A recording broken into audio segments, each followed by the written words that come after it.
he gets ordained Priest. as long as you approve. Correct. You have the power. Well, I would call it the responsibility.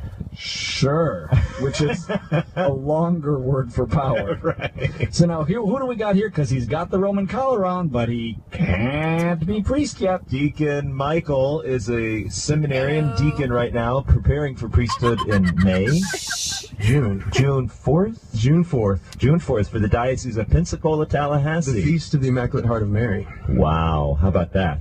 So Bishop Parks, if you're listening, shout out from your rector and seminarian. Now, Bishop Parks, the only reason I know who that is because he's the tallest human being on earth. 6'9", 7 foot with the mitre.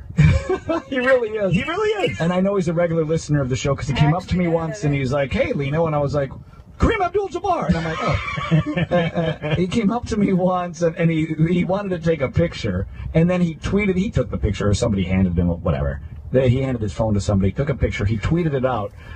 I'm coming up to the guy's navel. I was going to say, you look like Dorf. You know that stupid golf character? Right. It's like, Lino, what are you doing? Get off your knees, Lino. I'm like, no, I'm actually normal height. He's freak height. And so, that's your Bishop, Deacon Michael Hartley. How tall are you? I'm almost as tall as him, minus a foot. I'm about 5'7". So that's actually something me and Michael, that would be 14 inches off. Yeah. Now, listen, Catholics aren't good at math, and apparently deacons aren't either, so that's fine. I said about a foot. Yeah, give or take. No, I see you're wearing a ring on your left hand on your ring finger. What is that about? It's because I'm going to be a bishop. Oh, Bishop Parks, you didn't hear that. Good for you. There's not enough seminarians who admit to their lofty goals in life. They make us keep it quiet. I don't know what the deal is with that, but no, this ring was given to me for my ordination by my mother, and it's actually her wedding ring and my father's wedding ring melted down and formed into this one ring for me. No kidding. It's like one ring to rule them all. Yeah, that is very impressive. That's a lot of gold, huh? Don't tell Pope Francis. He's going to get worked up. What's all that gold? Sell it and give it to the poor. By the way, shout out to your mom. Yes, my mother, Tammy. I love you. She's listening. Well, you could have said it less passionately, but I'm just not sure how Deacon Michael could have delivered that with less sincerity. Oh, that's right. Thanks, Monsignor. Yeah. Uh-huh, Mom. Mom, I love you. Thanks for the ring. Tammy, he means it. I trust me. Yeah, no, it's all from the heart. So now, how long have you been in for? This is my 8th year and final year. Sure. Well, that is, thank God you're final year. What do you know more now about God than you did when you entered a seminary 8 years ago? Well, a lot, I would say. Really what you learn here is how to articulate more of what you kind of knew beforehand. I think you are... Wait a second.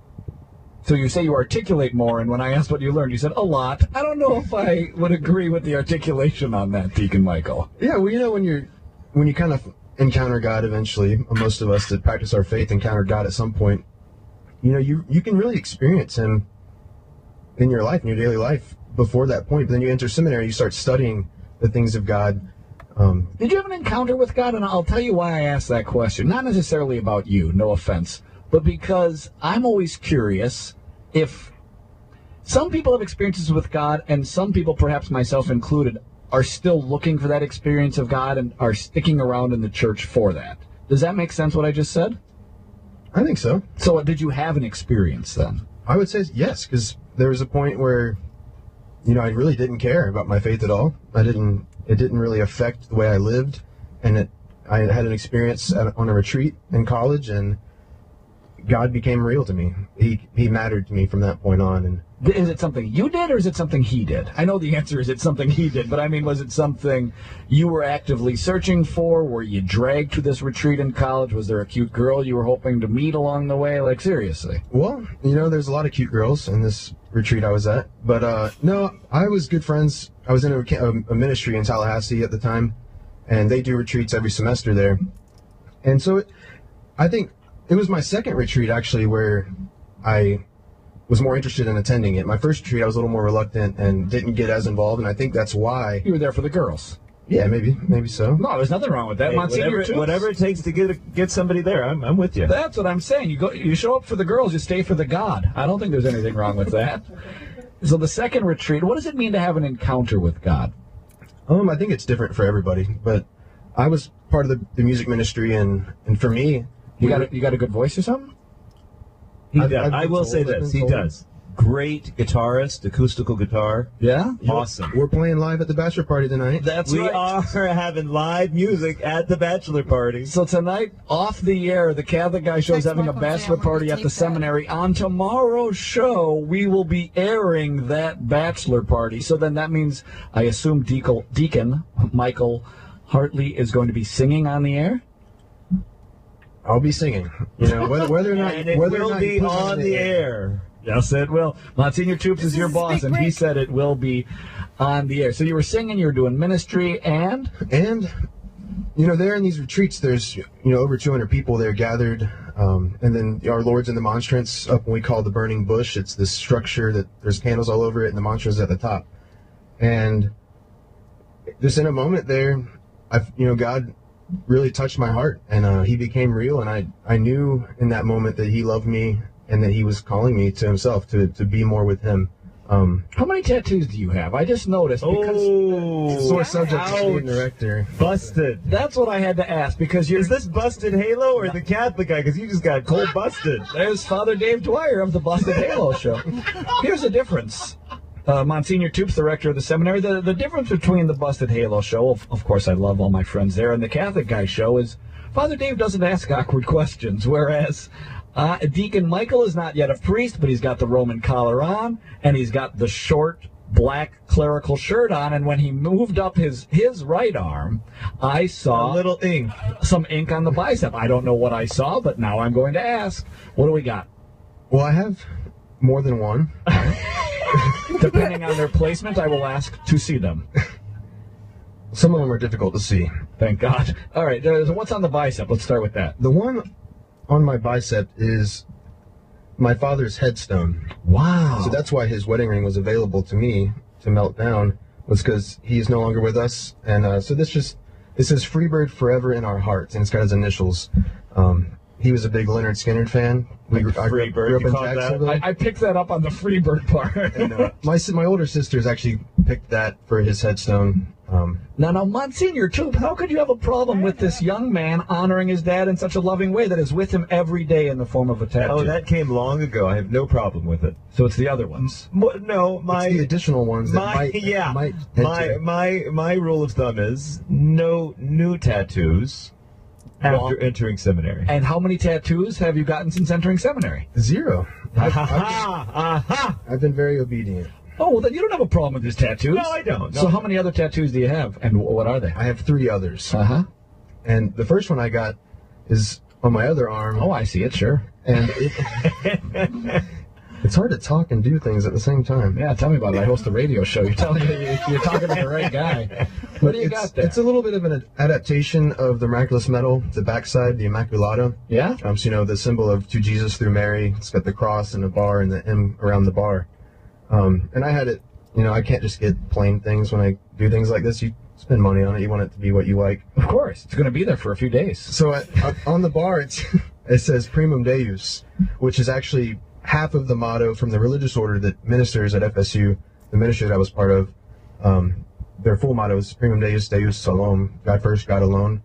And then I also just, there's a rosary wrapped around it on my tattoo. Monsignor Toops, you can't have a problem with this seminarian with a religious tattoo. He hasn't gotten any since he entered seminary. I have no problems. So you don't really have problems with the tattoos. No.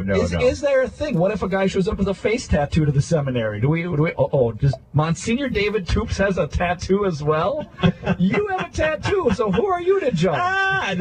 Thank you, Pope Francis. You're the rector of a seminary. What do you got? I got the fraternity letters from when I was in college on my ankle. Don't you think, and I mean this... So I totally get it. That's why it's... And that's why he doesn't judge mine, because mine are more appropriate to my state of life. That's true. Now, let me just say this. I want you to picture this scene. You're looking at Deacon Michael here. I am. Big guy. Not tall, but big guy. Like, he could take you. Let me just say, if I put money on Deacon Michael or Lino, Michael wins. Yeah, I hope he doesn't choose to, but okay. So we played in the inter-seminary basketball tournament in Mundelein, which is the Archdiocese in Chicago, their seminary. So 16 seminaries play. Deacon Michaelk, point guard, basketball shirt, sleeveless. Tell me those other seminarians weren't wetting themselves when this guy stepped on the court. He's a big dude. Oh, He's a big... man, I am in so much. These guys from Florida. And you know what you look like? You look like a fouler. In other words, you're not there. You're not there to shoot. You're not there to actually play. He's deep. there to hurt. You're gonna get your 5 and get out. That's what I think you look like. I was there yet to set picks, basically, was all I did have one three-pointer, which was extremely lucky, and then one layup. So I got some points on the board. But Nice. Representing. We came in third in the tournament, by the way. Out of 16 seminaries? Out of 16 Something seminaries. very proud to be. I am very proud as the rector, I have to say. As you Next should. year, number 1. Now, are the guys going to work harder on their prayer or on their basketball skills here at the seminary? It's called balance. You can very easily do both. It's a bit of a double dribble of an answer, if you understand what I'm saying, Monsignor Toops. Now, would there be? What if a guy comes in with a tattoo when he used to be a Satan worshiper? Would you say, God, we have to cover we that didn't get to my other tattoos yet. Well, that's true. To be fair, the ones that are unseen, as the old creed used to say, would be something that we certainly would have to discuss. Monsignor, would that be a dilemma? What would that be? I'm going to quote Pope John Paul II, our great saint, John Paul. We are called to be bridges and not obstacles. So if something was literally an obstacle, so if the little 80-year-old mama coming up for communion doesn't like the, satanic tattoo on father's forehead, I think that would be a bit of an obstacle. So, they do things to remove tattoos these days as well. Did you say 80-year-old mama? Grandmama. Yeah, but the way I heard it was much more entertaining. But I like it. I like the tattoos. I like you're a seminarian. You're going to be a priest in like 2 months? June 4th. June 4th. When We already established I'm not very good at the number things. Well, you're going to be a great parish priest, and the accounting department will be loving you. Sorry, I don't know if we can afford this or not, kids, but we're going to do it anyways. Deacon Michael Hartley, thanks for stopping by the show. you. It's the Catholic Guys Show with Monsignor David Toops, the rector, and I. When we return, more seminarians, more fun, no sun.